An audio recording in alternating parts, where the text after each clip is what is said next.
Hello, welcome back to my YouTube channel. എല്ലാവർക്കും സുഖമല്ലേ? ഞങ്ങളിവിടെ സുഖമായിട്ടിരിക്കുന്നു. അപ്പോൾ നമ്മുടെ ഇന്നത്തെ വീഡിയോ എന്ന് പറയുന്നത് തംബ്നെയിൽ കണ്ട പോലെ തന്നെ ഈ ഇച്ചിങ് കൊണ്ടുണ്ടാവുന്ന ബുദ്ധിമുട്ട്, പ്രഗ്നൻസി ടൈമിൽ ഒരുപാട് പേർക്ക് ഉണ്ടാവുന്ന ബുദ്ധിമുട്ട്, ഞാനടക്കമുള്ള ഒരുപാട് പേർക്ക് ഉണ്ടാവുന്ന ബുദ്ധിമുട്ടാണ് ഈ ഒരു ഇച്ചിങ് ഇഷ്യൂ.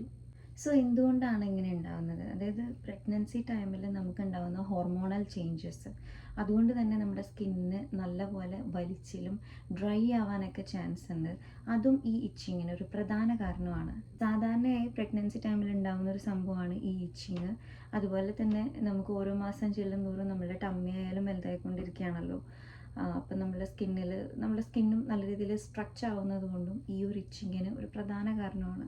ഇപ്പം എന്നെ സംബന്ധിച്ചിടത്തോളം എനിക്ക് ഒരു 7ാമത്തെ മാസം പകുതിയായപ്പോഴാണ് ഈ ഇച്ചിങ്ങിൻ്റെ പ്രശ്നം വന്നു തുടങ്ങിയത്. ഇപ്പം ഡോക്ടറെ അടുത്ത് പറഞ്ഞിട്ടുണ്ടായിരുന്നു, ഇപ്പം നമ്മളെ നോർമൽ കേസാണ്, പക്ഷെ ചില കേസിൽ ഇത് നമ്മുടെ ബോഡി നല്ലപോലെ ഫുൾ ബോഡി മൊത്തം നല്ല രീതിക്ക് ഇച്ചിങ് ഉണ്ടാവും ചിലർക്ക്. അപ്പോൾ അങ്ങനെ വരുന്ന കേസസിലൊക്കെ ലിവർ ഡിസീസ് ആവാനും ചാൻസ് ഉണ്ട്. നല്ല രീതിക്ക് നിങ്ങൾക്ക് ഇച്ചിങ് വരുന്നുണ്ടെങ്കിൽ തന്നെ ഫസ്റ്റ് ഓഫ് ഓൾ ഡോക്ടറെ അടുത്ത് പറയണം. അതുമാത്രമല്ല, അവർ ഫസ്റ്റ് പറയുന്നുണ്ടാവുക ലിവർ ഫങ്ഷൻ ഒന്ന് ടെസ്റ്റ് ചെയ്യാനായിരിക്കും. പിന്നെ ഇടയ്ക്ക് കുഞ്ഞിൻ്റെ സ്കാനിങ്ങും ഒന്ന് നടത്തേണ്ടതായിട്ടും വരും. കാരണം ചില കേസിൽ ഇത് അമ്മയ്ക്കും കുഞ്ഞിനും സീരിയസ് ആയിട്ട് വരാവുന്ന ഒരു ഇഷ്യൂ തന്നെയാണ്. ഇത് സീരിയസ് ആയിട്ട് വരുന്ന സന്ദർഭങ്ങൾ എന്ന് പറഞ്ഞു കഴിഞ്ഞാൽ വൈകിട്ടായിരിക്കും നമുക്ക് ഇച്ചിങ് ഉണ്ടാവുക.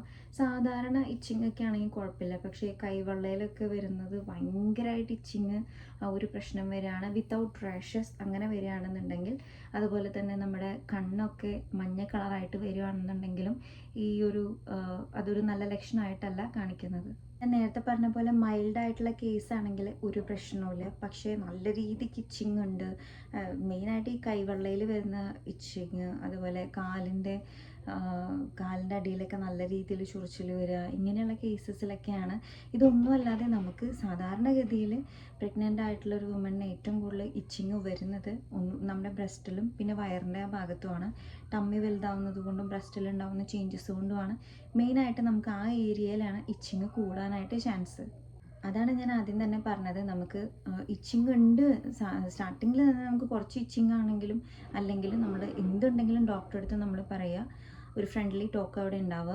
ഡോക്ടറെ അടുത്ത് പറയാം, അതായത് ഇങ്ങനെ ഇച്ചിങ് കൊണ്ട് നല്ല അതിൽ എന്താ പറയുക, നമ്മൾ വിഷമം വിചാരിക്കേണ്ട കാര്യമോ അല്ലെങ്കിൽ നാണം വിചാരിക്കേണ്ട കാര്യമൊന്നുമില്ല. ഇതൊക്കെ പ്രഗ്നൻസിയിൽ എല്ലാവർക്കും ഉണ്ടാകുന്ന ഒരു സംഭവം തന്നെയാണ്. ഇച്ചിങ് ഉണ്ടെന്ന് തന്നെ പറയാം. അവർ പറയുകയാണ് അത് പ്രശ്നമല്ല, നോർമലാണെന്ന് വെച്ചാൽ കുഴപ്പമില്ല. ഓവറായിട്ട് നിങ്ങൾക്ക് സഹിക്കാൻ പറ്റാത്ത രീതിയിലുള്ള ചൊറിച്ചിലും കാര്യങ്ങളൊക്കെ വരികയാണെങ്കിൽ ഡെഫിനറ്റ്ലി ഡോക്ടറെ അടുത്ത് ആദ്യമേ കൺസൾട്ട് ചെയ്യണം. അതിനായിട്ട് നമ്മൾ ശ്രദ്ധിക്കേണ്ട 1-2 കാര്യങ്ങളെന്ന് പറഞ്ഞു കഴിഞ്ഞാൽ, ഈ ഒരു ടൈമിൽ ലൂസ് ക്ലോത്ത്സ് ഒക്കെ യൂസ് ചെയ്യാനായിട്ട് ശ്രമിക്കുക. അതുപോലെ തന്നെ കോട്ടൺ മെറ്റീരിയൽ യൂസ് ചെയ്യാനായിട്ട് ശ്രമിക്കുക. ഇങ്ങനെ ഇറുക്കി പിടിച്ചിരിക്കുന്ന ഡ്രസ്സുകൾ ഇടുന്നതിനേക്കാൾ ഇത്തിരി ലൂസായിട്ടുള്ള ഡ്രസ്സുകൾ ധരിക്കാനായിട്ട് ശ്രമിക്കുക.